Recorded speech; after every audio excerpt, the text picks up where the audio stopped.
G'day punters, welcome to the review of Eagle Farm on Saturday. Good morning, John Walter from racingwatch.com.au. How are you going? Welcome back to the non-Mexico land, and it was a good day up there. I think the track raced really well, so I was impressed with most of the racing. It did. I think maybe the inside lane or two were questionable. Haven't got lanes data as yet, so I'll be able to sort of look at that in more detail later. But the track otherwise seemed to play pretty fair, and it was a good track, 3.5 track speed on our ratings to win scale. The official was 4, which is, as we know, is pretty typical. But Eagle Farm is definitely a new track, and in terms of the latest edition, and appears to be racing really well and certainly handling the weather events that have been thrown at it better than the other tracks in Queensland, I think, without doubt. So, look, Saturday, plenty of speed on in most races, John, which was good to see. Gave pretty much most runners their chance. Probably only one really slow tempo on the day. Which kind of was half predictable, probably not that crazy, but it did look like the one without speed on paper. Yes, indeed. So we're talking about the National Classic, the Kiku race, or Kiku race. So we'll start off with race 1 there, John, the 1,800 metre race. They've run along here, solid tempo. The horse that was tailed out the back managed to get the job done.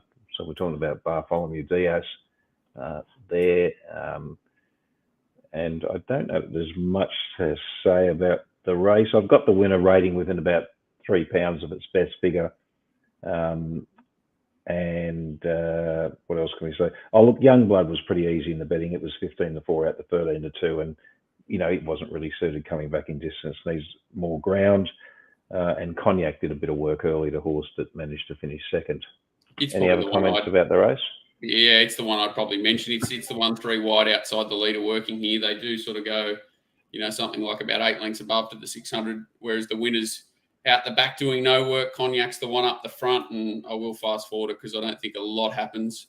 It was kind of a really quiet ride on Bartholomew Diaz, but as I said, it sort of did get the speed to help it, and whereas Cognac sort of kicks away off that fast tempo after doing all the work, this horse's sort of work term late through the middle of them, gets out late, looks pretty flashy. I think Cognac was probably a better run in isolation, and I don't mind the run of Oceanic Flash. I think it probably needed this run and did circle them, whereas Bartholomew Diaz has come through, wary that it was pace assisted, but I think it's probably ready to do its best next start if it's placed well. But yeah, Cognac was probably the run of the race for mine, but nothing too exciting. Yeah, interesting. The winner often sort of gets up and performs well when it's otherwise not fancied. Look, I did remember seeing a tweet recently. I can't remember where it was, but they were sort of suggesting that the horse may not be ready first up. Seems to have come back pretty well or performing pretty well for the new stable, the Nisham stable, who took it over from Mar Eustace. So, yeah, maybe the horses can win these sorts of races going forward. But, yeah, nothing much inspired me out of the race, to be honest. No, and it wasn't as if it was dragged out of the race. So it's probably a horse that needs things to go its way in tempo to sort of do its best, which is never much fun. So maybe when it's sort of double figures, it's worth looking at. Short prices, I'd be a little bit more wary.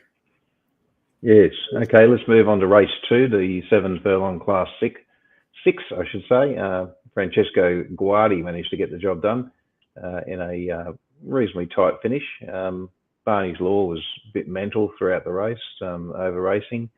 Look, I don't think there's anything special about this horse. I mean, it's a reasonably solid, consistent performer in the right grade, but those lower grade benchmarks are up here for the class 6s. But yeah, nothing much to say about it, really. He's a Saturday horse at best, I think. Like, unless he finds a few lengths, he's like an off-peak Saturday horse in Sydney, and that's good enough to win a race like this up here. Good ride, and I couldn't find excuses for anything really in the race behind it. Oh, look, the second horse got held up a touch there, maybe, but yeah, I think it had its chance to beat it. I don't think there's too much else to say in the race, is there? No. He's a good trainer, Tony Gollan. Oh, good trainer. He didn't train the winner, but he's a good trainer. No, the second horse. Yes, and of course they did. Father mentioned pace there. They ran along on a solid tempo, as was the case for both race 3 and 4 as well. So we won't have to mention that Yes, again. and good overall time, or solid overall time in all of them as well. So. Yeah, especially the next race, the 2-year-olds relative to typically what they do. Political debate, well, got the job done in a tight finish, and I thought maybe, the second horse should have beaten it, but I don't think the winner will beat the second horse again in the near future. It was here for the first time and was well supported, 13-2 in the 9-2. We're talking about the Graham Rogerson horse, which is sort of out near the back there, isn't it, John? Yeah, I think probably the start's quite key to that going forward. As in, you watch Bowman, so it's the Graham Rogerson horse in the white and the blue and red out wide. You watch Bowman's very quiet on it, and I think it's probably got a little bit more speed up its sleeve if he wanted to use it. If it drew a gate, he looks a little bit more adaptable early. Whereas you go back and watch the Coolmore coloured political debate, he's very desperate on this horse to try and hold a position, and he still can't.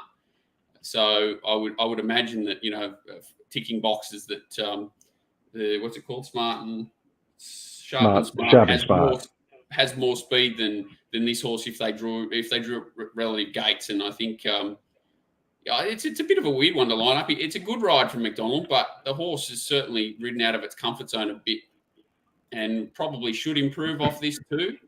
So I'd expect a good battle between these two coming the JJ Atkins. I think, the prices look silly at the moment. I think political debate's a lot shorter than Sharp and Smart, and I think that's silly. But I expect a good battle.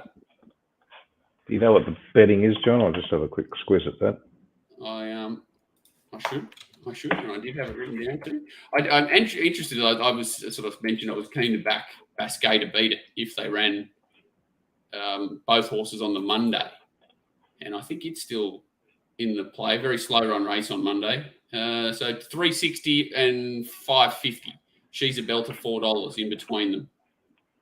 Well, I mean, She's a Belter was a big improver last start, and I must admit I sort of underestimated that horse going into that race, and it was a decent performance. I genuinely feel that Sharp and Smart will beat political debate next time out. All things being equal, I agree with you. Yeah. But look, political bait has improved again as well. So I did sort of pot its last start previously on sectionals, just mainly the race quality I just thought it, not to say it couldn't win, but that it would be served up too short the next time out, and that's pretty much what happened. And I think you were right. You were just on the wrong end of it. I think a different jockey, which you can't argue about that because he knew who was going to be riding it. I don't think many jockeys get that horse home. I don't think if he hesitates for one bit of at any stage in the race, whether it was at the start when he took up the 3 wide position, when he took off to put it into the race, it gets beat. And I still thought it got beat, to be honest. I was very surprised when they put its number up. So the short odds were probably not justified, but got the job done. It did cop a check there at 1200. There's a bit of trouble there with 4 Mile Lane chasing Chase Nardi, I think it was, and the winner. Yeah, it was the other horse that probably was a bit stiff too. Anyway, that Chase might be an okay just race. copped a Pratt here. It's in the Les Kelly colours. It's in the white with the blue sleeves. Looks like it's got more to offer here. Chops back to the inside and gets cut out and sort of stood on its nose, which is nearly impossible to pick up from there, and does actually pick up through the line. So it's probably we're not seeing that vision, John. Oh, sorry, I'm watching it myself. So it's here in the white cap with the blue and the white sleeves, and it starts to angle out. He looks like it's got plenty. Comes back in, gets absolutely stood on its nose there, and does pick up back through the line, which is not easy to do, especially for a 2-year-old. So it's the clear unlucky runner in the race. Whether it can turn the tables or not, only time will tell. Yes, indeed. Okay, so let's move on to the Bill Carter Stakes. We've already talked about pace for that race, solid, and we've got the winner Stroll, who was actually pretty well spec'd, I think, was something like 14s to 9s. Zoo Gotcha definitely needs more ground in my mind now. A couple of splits there suggesting that, and of course it was sort of taken back there from the wide gate. So I think he can do better up in distance. But Smelly they did. A lot of smelliness about that horse. Maybe dry track was a little bit against it too, but yeah, it was a weird.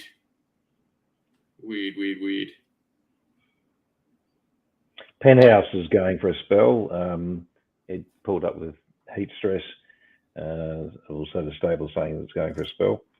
So, I suppose, what do we say? Do we forgive it? Heat stress? I don't know.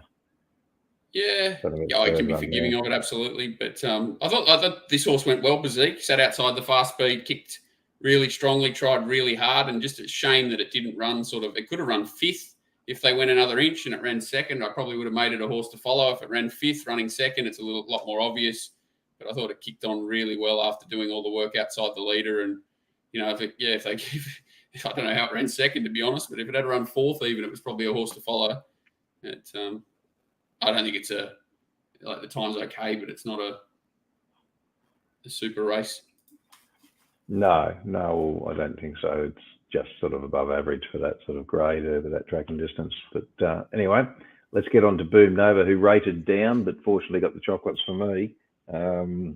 I was very keen to be on it, but I suppose I saw your little tweet there pre-race. I saw you, and it was about as good a push as you're obviously normally opinionated, but it was a pretty strong push, actually. I think from memory.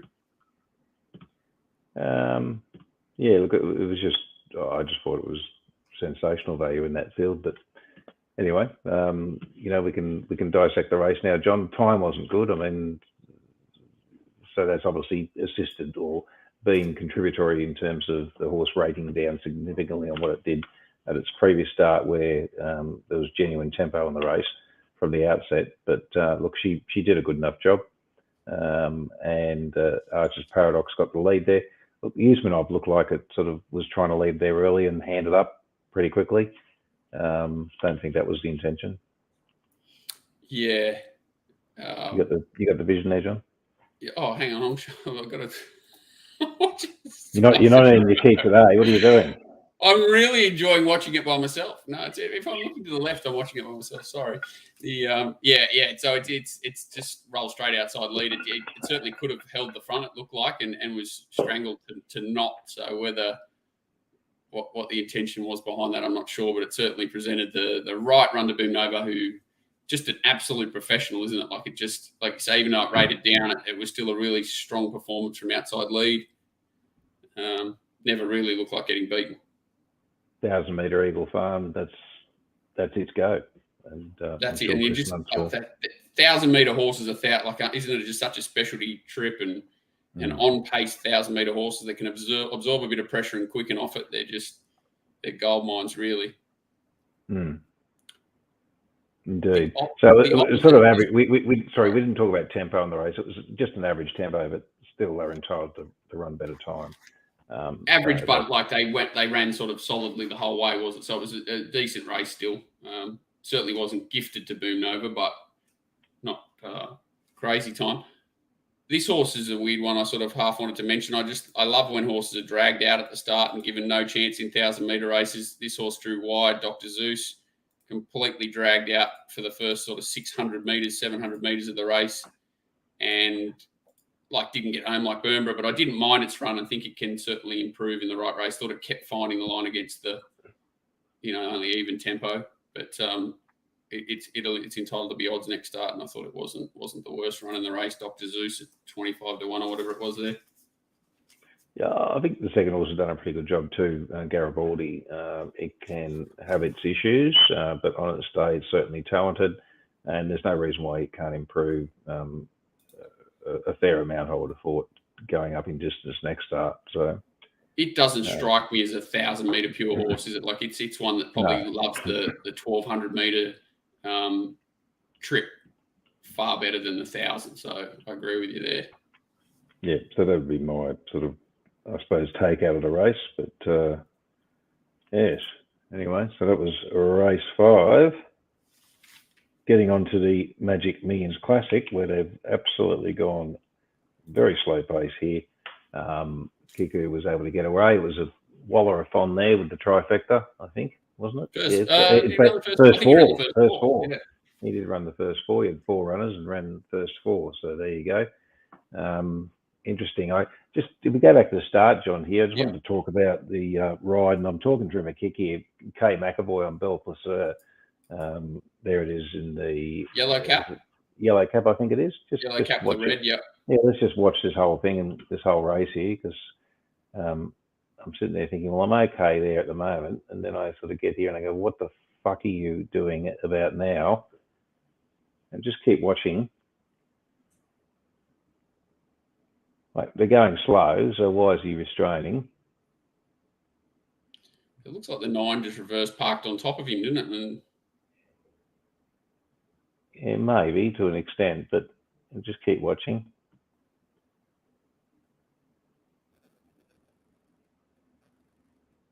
Doesn't get any better. Here we go, another little. Yeah, it doesn't get any better. Don't want to give he had the opportunity to pop out. Yeah, don't want to give ourselves any chance of winning at all. Yeah. So I don't know what you call that. I thought Tim was unlucky on a tissue. He sort of tried for a spot early and didn't get it and got cast there, but at least he had the nous to sort of roll up 3 wide as soon as he could, whereas McAvoy does the complete opposite. Well, they lost the plate and running, and I'm going to say that's a forgive, but gee, that ride was absolutely... Well, look at Monagau's here, right? Monagau's here, is it? It ends up... Oh, sorry, Monagau's the one in front of it, pardon me. Is it? Yeah, Monagau's the one in front of it, pardon me. Yeah, Monagau settled about... If Monagau's in front of you in a race, they're going slow.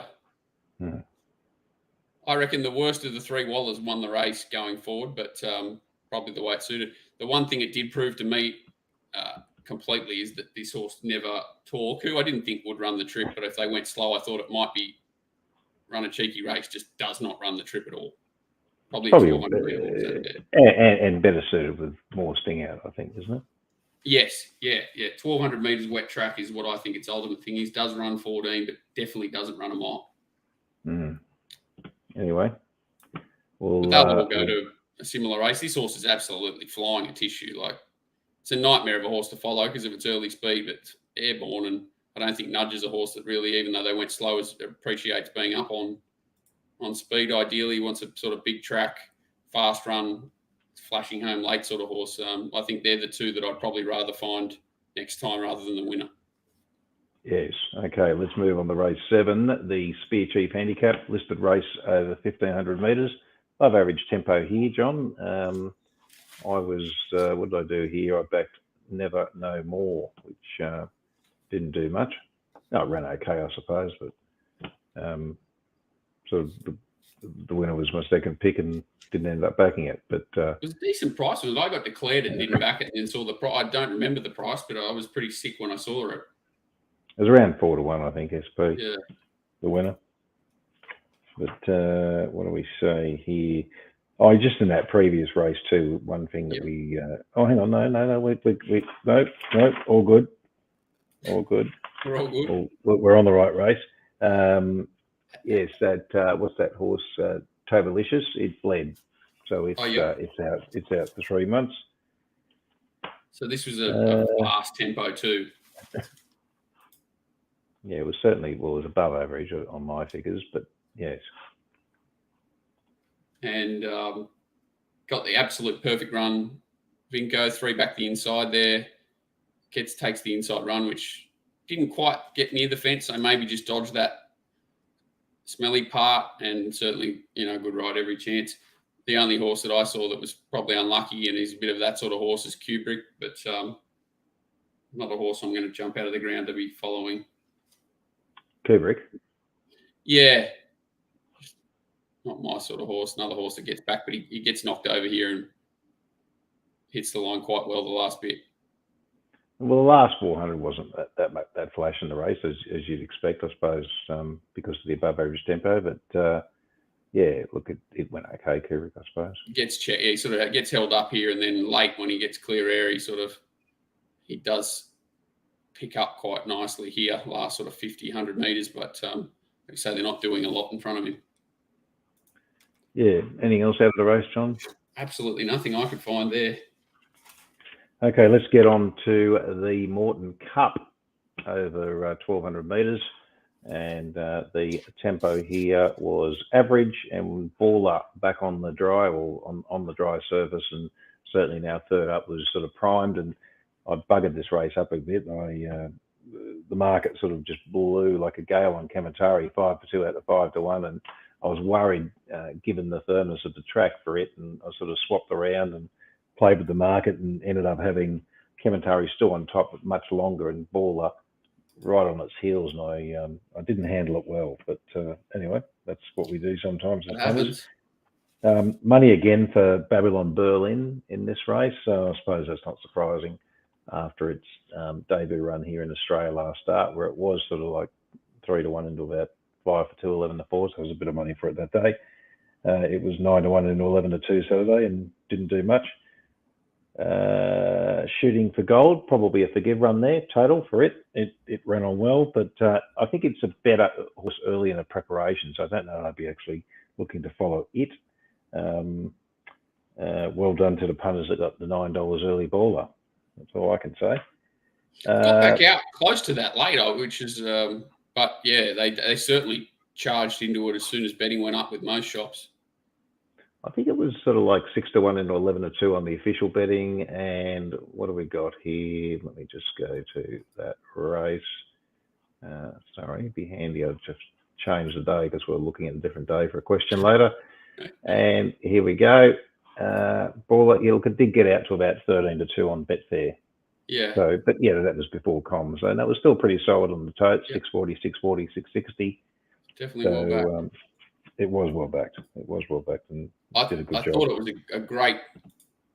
So this is where I love Bowman. So he draws inside, gets back the inside, and he sums up races so well. So whereas some others may be sort of persevering to the turn, he's already edging, trying to find the back of the horse that he wants to find. He would know that they've gone quick enough to make those leaders vulnerable. They weren't the shortest horse in the market, and he instead of sort of riding for luck inside, he's already trying to get to the middle. And I think his ride was the difference. Kementari sat wide throughout, and Wonderbar and Shooting to Win have to just give up that extra 3 or 4 lengths that Bowman didn't have to give. And you could argue that any of the first 4 across the line win the race with the same run, I think. I just think it was the ride that won the race. Good merit in the race, good merit in the run, but good merit, probably similar merit in the first 4 across the line. Yeah, it's fair call, I think.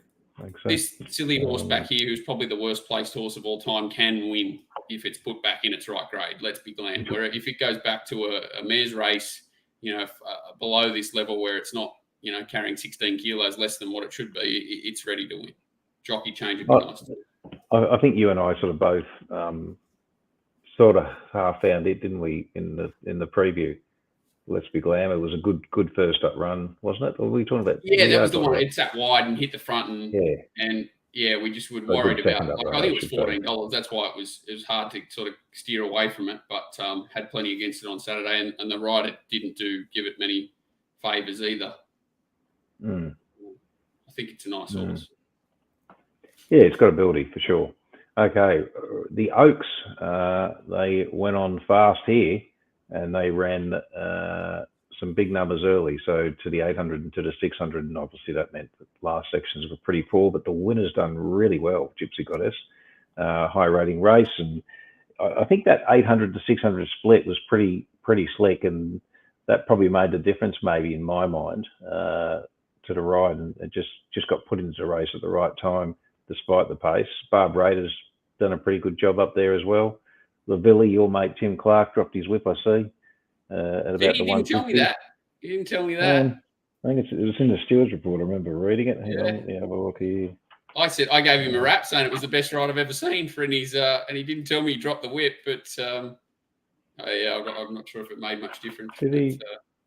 Am I? No, I don't know. No, he wouldn't tell me. He wouldn't tell me if he wouldn't go out of his way to tell me something like that. So I'm not surprised. But I may be wrong. I'll back you in. Oh yeah, it's such a good horse. It's such a horse. The horse that raced closest to this fast speed, and Jesus, just so tough. had a long, hard prep and just keeps showing up. But good training performance and a good win as well from the winner, no doubt. And yeah, Billy ran third, and that I didn't think there was much more to the race. Like as if excuses wise, the rest seemed to have their chance relatively. Well, the one I really potted, I think, on the preview was that Aravine, and it was pretty easy in the market and ran disappointingly. And I think, not that it was that hard, but, there was, 15, 16 to 1 pop. I think we found the first four, and I think I might have found the first four in my picks, or the chances in the race. And but yeah, it did seem a much tougher race on paper. Yeah, I think Jason and I were kind of keen on this, and you were definitely keen on the winner, and I think you guys were both keen that Barbara had run well. I think it's a race that looked a bit tricky. That certainly looked far more straightforward after the race. Maybe the fast tempo just brought the class to the top. It did indeed. Yeah, I don't know what you do with that form when we're talking sort of Oaks is in Melbourne and things like that. I've got these horses have had such hard long preps. It's very hard to work. I'd be worried about like trying to isolate form next prep and sort of taking most of this with a grain of salt. Okay, on to the Queensland Day Stakes over 6 furlongs for 3-year-olds listed race, and we've got an above average tempo here, John. The winner got out to a good price. I suppose everyone was worrying about it running the trip. And the stablemate was, I think, maybe not that lucky. I think it probably, on the inside there, and was a bit slow out early, wasn't it, too? It's slightly slow. Certainly had to make its run in that worst part of the track, but never really challenged. It's hard to say that the winner's run was sort of not superior. It's done all the work, and it's second time in a row this horse has looked vulnerable the last 100 of a race, and it's really stuck its head out. And that horse R&T may not be up to it class-wise, but like it's absolutely airborne R&T and had the perfect run. I think it hit the front for sure, and Ethelric's come back and beat it. And American President's exactly the same, like absolutely flying in Sydney. Had the best run you've ever seen. This horse came back and beat it. So I agree. I think 1,200 in an inch is as far as it runs, but geez, it's got some balls. It's got some heart, the horse. It's definitely a huge improver this time in. I was a bit lucky to get away with that. I said in the morning, talking to a colleague, another pro punter, I said, look, I like the Cummings pair, and but Ingratiating is the one I think the money will come for with the blinkers off. I think really suited it, and also the setup. So it was well backed. And I just think being hard on inside, as I said, I haven't got the lane starter yet, but to my eye, it looked inferior. So we'll see what comes out of it.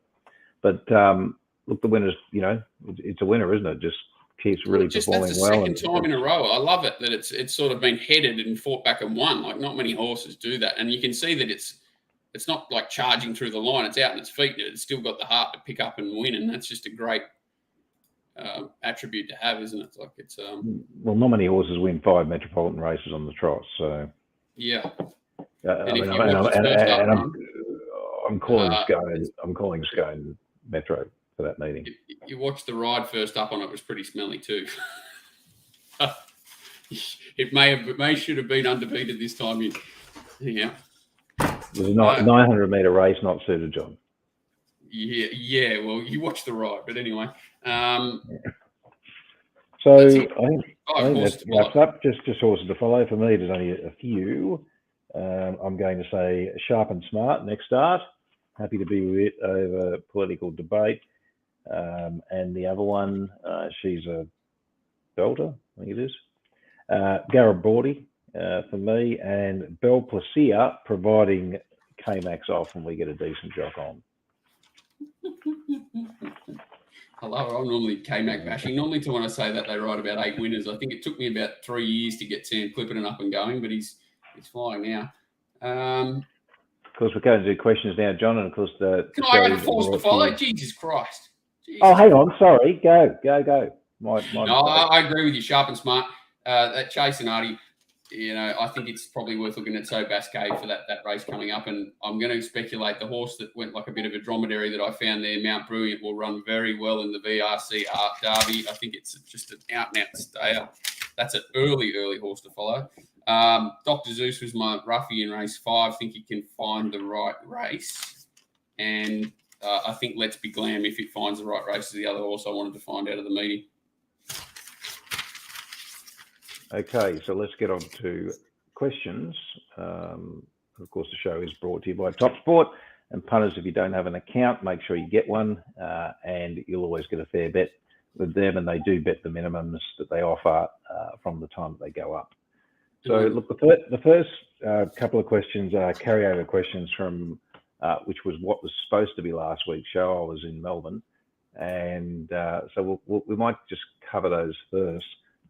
From Weapon of Choice, a question for Paul: staking on dry tracks compared to heavy, do your results and figures indicate it is better to be always slightly cautious when staking horses on heavy tracks, particularly in relation to having a big bet? I will say yes. I generally bet down when the tracks are very heavy. There are some circumstances or profiles that set up where I won't, but generally, I suppose if I had to have a rule of thumb, it is at the shorter end of the market, reduce my stakes, and at the sort of the midpoint of the market, like sort of 4, 5, 6 to 1 or better, then I'm probably having the same stake. But there'll always also be individual races on good tracks and heavy tracks whereby I will take a different view in terms of my confidence level and reduce bets. So his question then goes on to say, hypothetically, you've marked a horse short and you know it's favoured running on a heavy track. Could your bet size ever reach the same level on a heavy track compared to a dry track rating? Well, at the short end, rarely, as I think I've just said. Okay, now the next question was for both of us, John Andermatt at Randwick last Saturday, so not the Saturday just gone, the previous Saturday. Can you guys share what your pre-race thoughts were? I like to drop back to 1100 after having a 1300 metre run. My thinking was that Collett could roll forward, sit wide and still win, but he had other ideas. So I suppose I might just start off by talking about the map in that race. So I'm talking about the automat in ratings to Axis. Look, we had Andermatt settling 8th in that race. It subsequently settled 9th, so pretty much bang on. So I don't see how it was ever going to go forward from that gate in that particular race. In terms of price and confidence, I do remember losing on the race. I was very confident with the horse in the event, and I marked it. I'll just go here to my prices. I marked it 2s on, so there you go.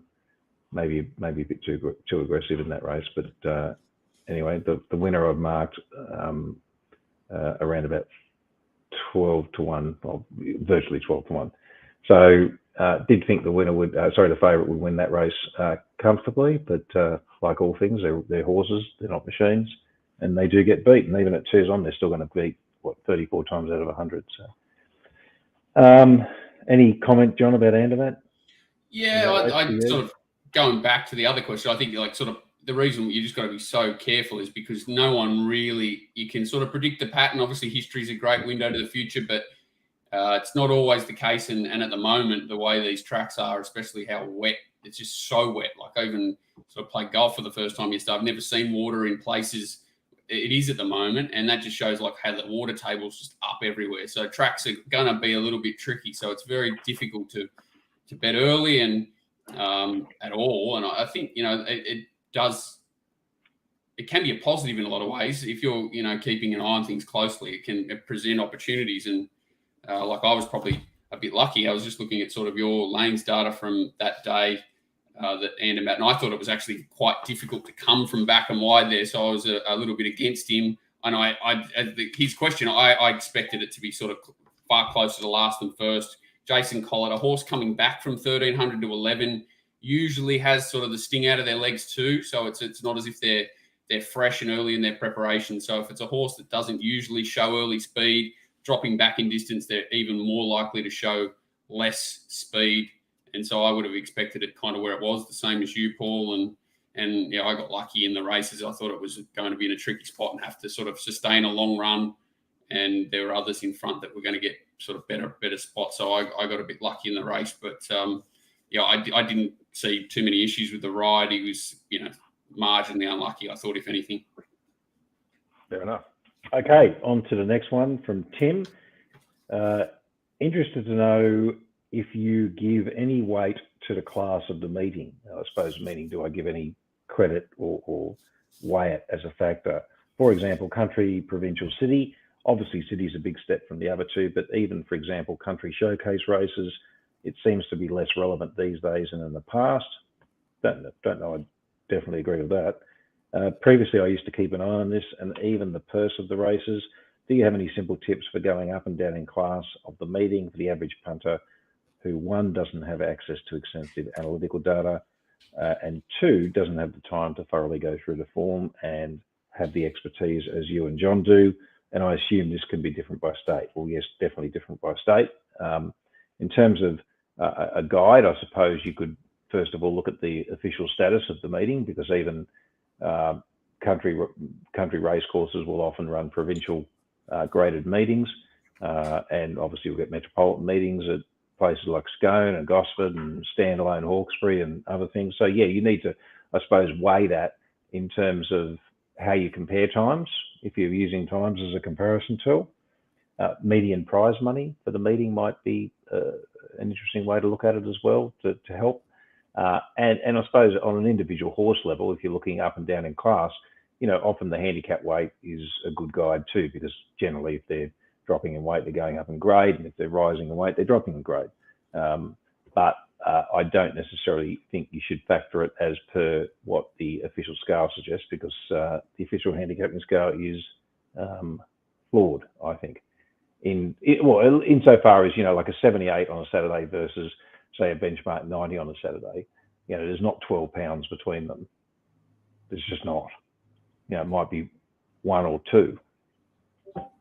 Well, if you look at times, the times will tell you class, and that's often the case. So, I suppose the official scale is just really telling you how the official handicap is going to grade that horse or weigh that horse. And yes, there is a perceived step up in grade between a 78 and an 88, but they're all pretty much welters, aren't they, of the old? Yeah, well, it doesn't exist, does it? But it's I agree with you. I agree with everything you said. I can't really add a lot. It's just very difficult. The answer is, without having any tools to sort of help you, it's nearly impossible. So there's not too many. The simple tips are there, but you're still going to find it very difficult to weigh up all these different things and performances in the country going to provincial and city without that help. So that's not an advertisement. I think it's just a pretty simple fact. It's probably the hardest thing to do in racing consistently without help. Yeah, well, I grade all the meetings manually anyway, when I'm doing my reviews. So I don't care what they call it officially. Just like a highway on Saturday is really provincial race, so I'll call that a provincial race. Your midways are, a midweek race, right? So there's going to be a difference there. So yeah, I mean, I do that by default. Doesn't really matter where they're racing. Just because it's a showcase meeting doesn't make them better. Often, if you're looking at a 58 or a 64 or whatever it might be, some of those low grade races, maidens, there's not much difference at that level between a country race and a showcase race. But there are some races on the program where it might make a difference. It's probably a good example of how powerful it is. You said like a horse like French Bonnet, for argument's sake, on Saturday that was, was a bit unlucky and ridden poorly the start before, but that Saturday, like true Saturday grade back to midway grade, true Saturday or even midway grade or midweek grade back to a highway is very powerful usually, and probably still heavily underplayed. The difference between a standard midway and a standard highway to a city race or a midweek race is big. It's big, and it probably does show you the difference in class. Yeah. Okay. Nigel's sent an email in, and he wants to talk about, or us to have a discussion about, whether or not there should be a rule where a corporate bookmaker is obliged, much like an on-course bookmaker is, to honour a bet when the price is claimed rather than reject it and shorten the price. Well, absolutely yes. And it seems as ridiculous as punters being able to cancel their bets and place them back at a longer price should their horse ease, right? Which probably is a fair point. On course, if the bookmaker's got it on the board and you claim him for a bet, he's got to bet you the minimum. Doesn't matter who you are. if two people arrive at the same time, I suppose the bookie will make a determination of who was there first, and often, little games are played in that regard. I've already laid that out the back and stuff like that. But they try, and back in the day, they used to turn a lot more off, didn't they? They still have the ability to these days, and they blank out a price if it's obviously someone's going along taking it off fairly aggressively. But at least you've got the heads up. Whereas a bookie, like the bookies we deal with, they never turn a price off, do they? It's there for everybody, but they just determine who can and can't have it, and that's the problem. Well, I think that's it. I think the policy is, and every bookmaker will have their own policy, I suppose, and that's what makes it unfair in a sense, that there should be a universal rule, as on-course bookmakers have to live by. But it's hard to regulate. Maybe not. Maybe they can enforce it. But it really is, well, okay, so the standard operation might be, well, there's $4 on the board. John Walter and Paul Daly both submit a bet to back that horse. You put it on 1 second before I do, and let's assume we're the only takers at that point in time. They'll bet you the price, but they won't bet me, because I suppose they'll argue that you were there first. They only have to bet the first person that claims it to that limit, to the NBL. More and more, they're writing rules into their own terms and conditions for things like collusion and, some sort of way that, that people are connected and that they've only got about, they just seem to be buffering up their things that they can fall back on if it ever happens to go to, the governing bodies or anything like this. It's just so difficult, and it's crazy that they're writing their own rules. That's probably the hardest part. Look, I sort of understand, with the taxes that are levied on punters and the amounts of money that bookmakers have to pay in race fields and all the rest of it. At the end of the day, they're only passing that on to the punter. It's not like they're wearing it from their bottom line. No. So, what the fuck are they doing? I mean, when that situation arises. Well, it's insanity that Sportsbet has to bet. It's just insanity that Sportsbet and say, I don't even know this place, like TextBet, have to bet you to win the same amount, and that Sportsbet can bet me to win, I don't even know what it is, say $1,000 in a country meeting. I can take $4, it can blow out $6, and they don't have to bet me again at all. Like, that's just madness. Well, that's I think that's a separate argument. It is, but the rules are insane. They don't make sense. But the thing is, if I have a bet with Sportsbet and I'm backing it to win the minimum or our agreed amount, they'll bet you straight away. There's no waiting. That's right. But there are some bookmakers that won't do that. Sportsbet do that as well to others. Referred. I've never found it's a problem when you're betting to the limit or below. They often change prices on me, but okay. Sometimes that can happen. I don't use them. Sometimes that can happen, but generally speaking, I'm not giving a rap for sports, but I'm just saying. I know. It's one example of where you generally you claim that they're consistent. I understand. They might not be the greatest bookie, but they're consistent. Well, they've all got flaws. I mean, their deduction policy might be an issue for some, but we won't talk about that now. But the thing is here is the price is on the board. You're claiming the bet as though you were standing in front of the bookmaker. Should they bet you? I think the answer is absolutely unequivocally yes. They have to bet you. But as you say, they've all got their own rules. But I think it's worth the discussion. Yeah, if that's the question in isolation, absolutely, that's an issue, because the tab do it as well.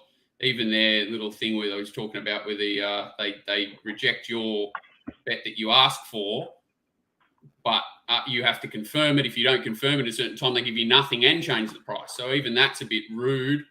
I'm sure it can be argued that it's people may or may not want that bet. But if you're asking for 500, they offer you 400, and if you don't accept it within 10 seconds, they reject it and cut the price.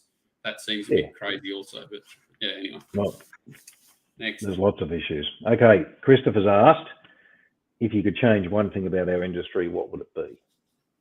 John? After you. Look, mine.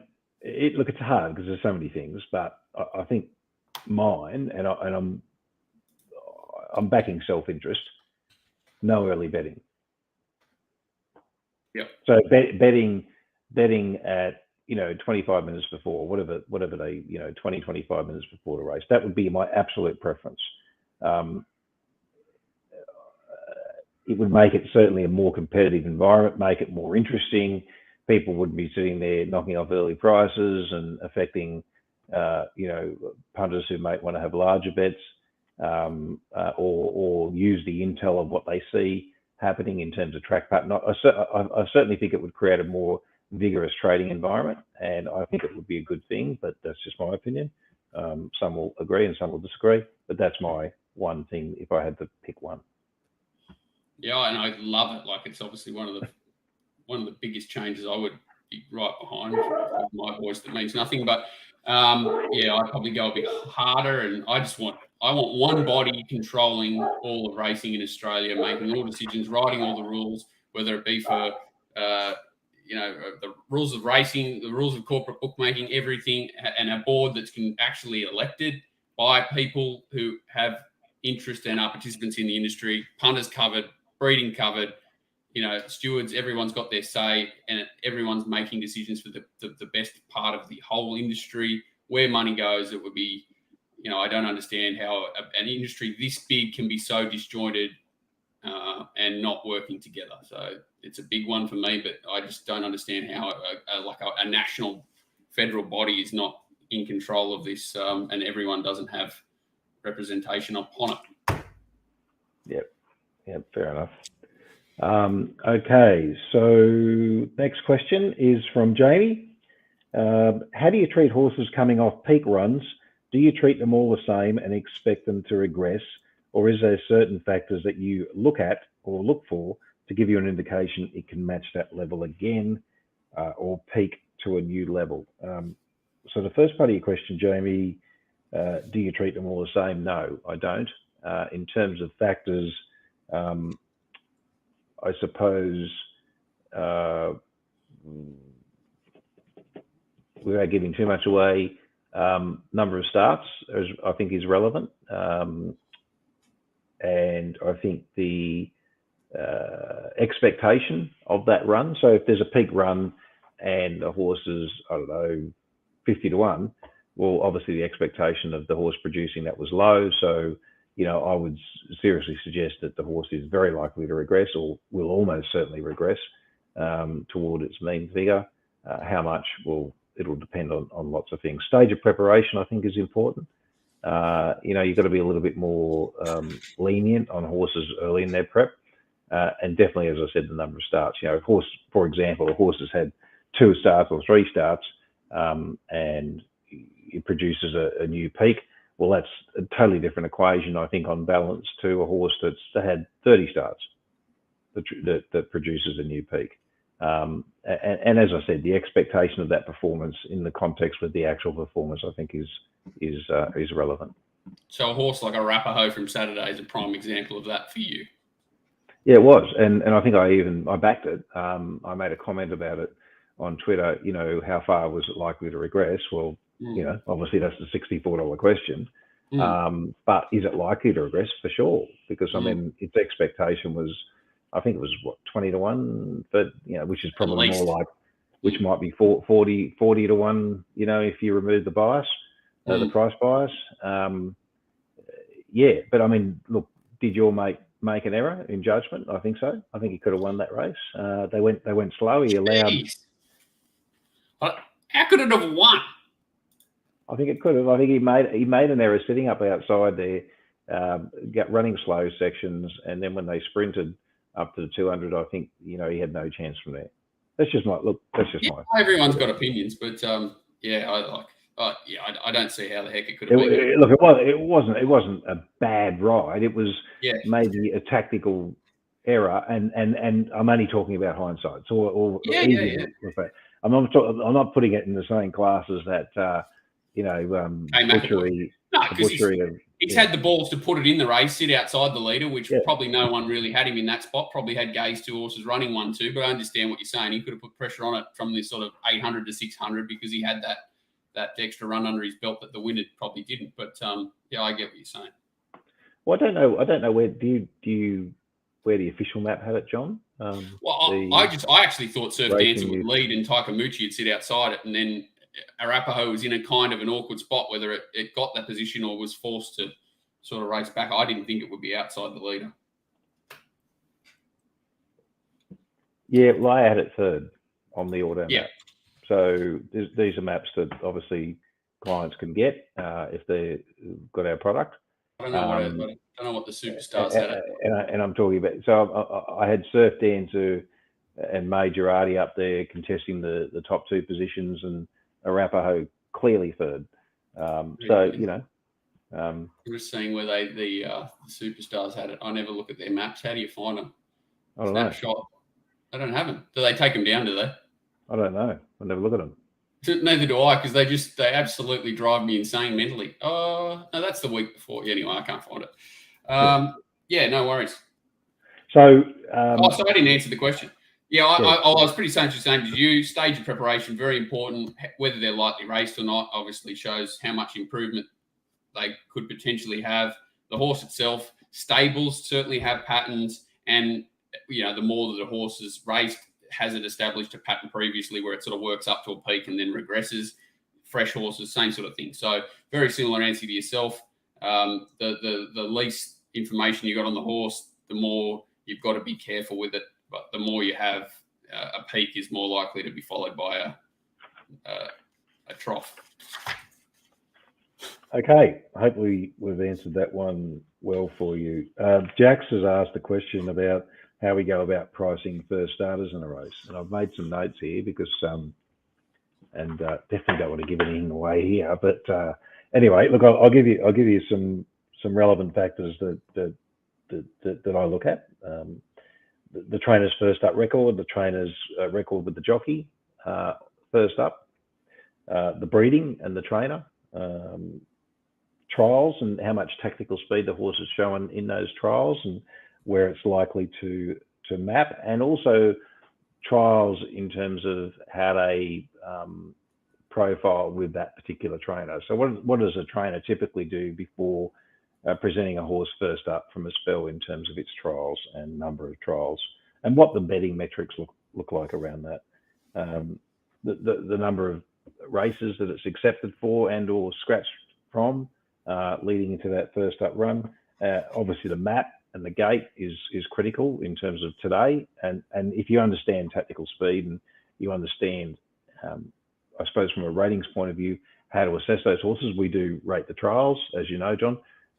We have some detailed sectionals there as well, which I suppose is unique, and the way in which we categorize the track speed, and also, I suppose, a way to gauge a horse's potential rating would be to look at horses that have come out of trials and raced and seen what they've rated, and then sort of tried to make a comparison against those horses and whether you think they've gone better or worse. And that might give you an idea as a starting figure. So all these things are relevant. Price, expectation, that's a big thing, especially in the young horses. So there's a lot of angles to it. It's not an easy way. There's not an easy solution from my point of view. So as I said, I look at all those factors and a few more.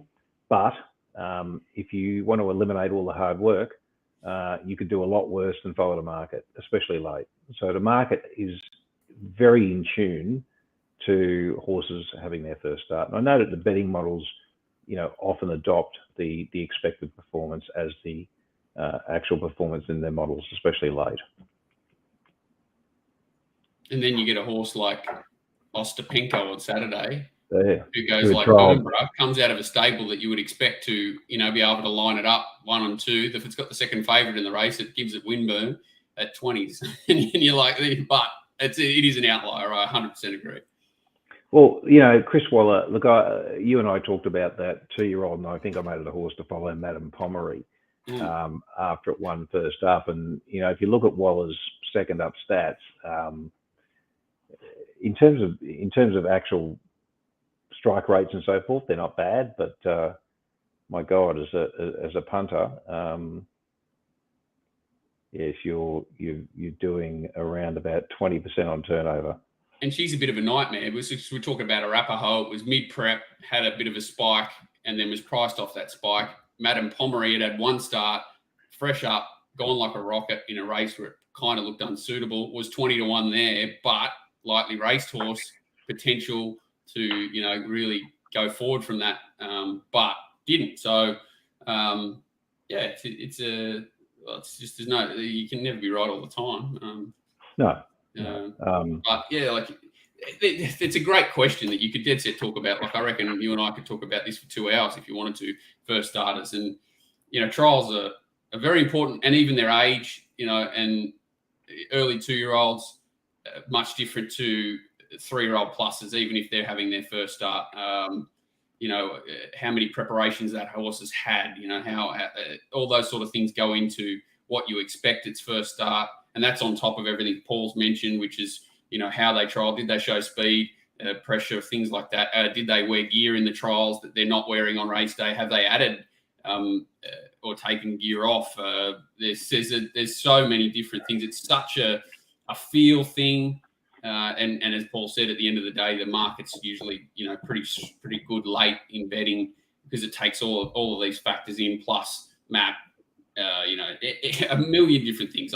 And like I could pick, it's just too hard a question to answer on here because even the distance that a horse has trialled over, if they've sort of trialled over 1,200 meters before their first start, I kind of find that horse is certainly looking for, maybe a mile plus in the jockey's eye. So if it's resuming over 1,200, I'm expecting that horse to be basically having another barrier trial. There's a million different things, isn't there? Like, and Paul's kind of smiling. It's. I'm smiling. I'm smiling because I left out a few factors, and you mentioned 2 of them. Well, there's a million. That's right. So yeah, but like honestly, it's hard to. There's a million of them, isn't there? Like it's a good fun part of the game, pricing first starters, because it's so opinionated. And there are little things, and I'm sure that Paul's run I was hoping back testing on to say that they may or may not work, and the amount that he's smiling. I might have touched on something there that he didn't want me to, obviously, but no, I didn't. It's one of the pure parts of the industry left, isn't it? Like trying to interpret a first starter and then trying to interpret the betting. And like I had an absolute peanut on that Osipenko after the race and wanted to put my head through the TV when they crossed the line because it trialled so bloody well, but in the long run, you're probably using the market as a strong guide. You're going to come off a lot better off for it. It's just, the market's, and they're horses. That's it. No one knows what they're going to do when you put them to pressure for the first time completely. And that's the Waller nightmare. Very rarely does he send a horse to the races that's been pressured in a trial. So you never know what you're going to get. So. But I love the question because it's dead set Pandora's box, and I love and that was the photo finish. I think for the question of the week this week, that one, and but we sort of had to give it to one, I felt, and that's our next one, the question of the week, John, from TopSport. We press the button so we can talk about our friends at TopSport again. Hang on, here we go. TopSport question of the week. This is from a One Arm Sharp, which is, generally speaking, what do you think are the top 3 most important variables when analysing form that influence a horse's performance? For example, jockey weight, stage of prep, and sectionals. And so I think the way you and I have both attacked this question, John, is we're talking about not so much the variables of form per se, but the variables of, looking at a horse's form in the context of how we think it's going to perform today. Yes, as in, like it's a very broad look at it because there's just too many, isn't there? Like, I think that's the best way to. Well, I suppose my 3 top, if I'm looking at a horse that's already in its preparation, so it's had a run or 2 in its preparation or more, then I'm looking at its last start expectation in terms of what the market thought it would do. That's one of the factors I think is very important in the context of how the horse will actually perform today. Another is obviously stage of preparation and fitness levels, and I suppose general setup. And you'll probably comment more about that, John. But probably my overriding factor is map and how I think it's going to map, from the gate and everything else and the jockey riding, etc., versus my expected pattern. So if I think that this is the way the track's going to play, and I think, does the map position for this particular horse, or its likely map position, suit the horse's chances, or does it fit with the horse's chances? Is it going to help or hinder? And obviously there's varying degrees of that, but that's probably my number one of the 3. What about you, John? Yeah, I think I look at stage of preparation. 100% is probably the thing I concentrate on. As in, is the horse at in a distance range that it can win at? Is it at a fitness range where it's ready to win? And if it's not, how close is it? Because the best horse doesn't always win a race. So as you said, like the setup of is so important. A certain track distance, speed of the race that's likely to you find a range of horses that you want to find, the horses that are going to be in the positions that you think are going to be the best positions to win from, and then you're trying to find the best horse setup that's going to find those positions. That's kind of how I'd explain it. So stage of prep, one, I go through which horses are capable of winning this race, which horses are ready to do something near their best, or are they in a distance range they can win at, and where are they going to be in the run? And that's basically it for me. So it's two things, but very broad. Trying to make sure a horse is at its peak or near enough to it to win this particular race, and then is it going to find a position that it can win from? That's it. That's racing. Yeah, and to do all these things, the stuff that you're talking about could be done pretty easily off public form guides, right? Potentially, you'd have to put more work into it, but you could do it. You can do that. Yeah. Map, though, I think is a different equation, and I'm blowing my own trumpet here because I think our maps are the best that you can get in terms of publicly available automatic maps without tinkering with them. I used to tinker with the maps a lot, and look, I felt that there were often times I could argue that I did a better job than what the auto map suggested, but over large data, I found that the computer does better. The things you can't predict are really jockeys and things like that. Like you can't put that into your map effectively all the time. Like it's impossible. No, not all the time. It's impossible. You can have it in there as some sort of a weighting, but you don't want to be putting too much emphasis on that because 100%. It's often horse dependent. But in terms of the map, the Arapaho scenario on Saturday and the Andermatt scenario that was mentioned in an earlier question, one thinking it's going to go forward, I'm not saying that you didn't have any sort of basis for thinking that, the asker of that question. Yeah. But so I've sort of learned to just trust the maps and go, well, obviously it's going to get some wrong, which it does. It's not an exact science because the moment the gates open, anything can happen. But overall, they're incredibly potent, and I know that if I had to say what my biggest advantage is or biggest edge is overall in betting, it's how I use the maps and how I bonus and penalise horses from their gate. It's got to be underplayed, hasn't it? The difference between this position and this position, and then what it does to the price. It's huge. Well, we know. Yeah, you see. Sometimes you see horses firm dramatically in the betting, and you're thinking, "What the hell's going on here?" And then they go forward, and you think, "Well, I didn't expect that horse to be there." So, it's hugely underplayed, like monstrously underplayed. I think that, so there's a horse of Waller's that won 2,000 metre horse had 70 days off the other day, went straight to the front of Canterbury, resuming. I think it was called Tinny Winnie, maybe, not sure. If you had it leading, I think it won. It was $5. It's just a off the top of my head comment. You saying at Warwick Farm or was it Canterbury? Last Wednesday?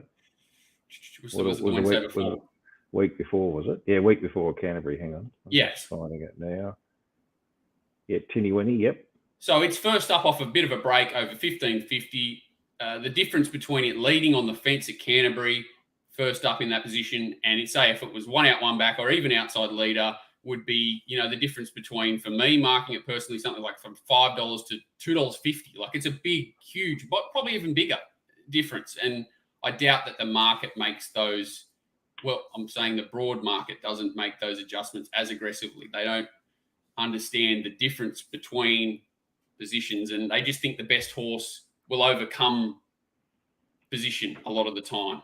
And that's when you get to the finite end of the market and the biggest players in the market, they're the ones putting the bigger emphasis on those positions and weighting them more accordingly. Yeah, it's a huge input. But I suppose it's how you go about it. It's not just having a map. to say No. who'll lead and who'll be in this position. Is how you use that data and how you put that into your calculations. But for me, and I can say that honestly without any secret. I'm happy to say it. I'm not giving anything away because obviously how I do it is.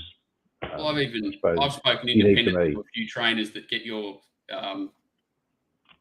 software, and they've said the same thing. Like at a point where they're time staffed, so they don't have the time to do form and do crazy things like you and I might, but they just literally just buy it for the maths. So if they're happy to make significant purchase just to get that opinion, you're doing something right. Occasionally I do. Okay, that's all we have for this week. Good questions, really good. Great questions this week. So Thursday, John, yeah, we should be right to do rapid fire, or we will be right to do rapid fire. It might have to be a bit later, but anyway, we'll work that out. So we'll see you. No, not just sitting, just in a session there for a few hours. We've got Stradbroke, JJ Atkins, Q22, Brisbane Cup, Dane Ripper, big week this week. We'll definitely be doing the rapid fires and featuring those important races. Races. Thanks, punters. Hopefully, tune in Thursday, get some more gold. We've been going really well, I think, as a group overall on that show, and certainly the feedback's been great. So keep that coming. And if you think there's anything that we should be changing in terms of format or things that you'd like for us to talk about that we're not or do, then please, feel free to email myself or John, or contact us on Twitter, direct message, and we'll certainly give consideration to that. So thanks again, and we'll see you soon. Thanks, guys.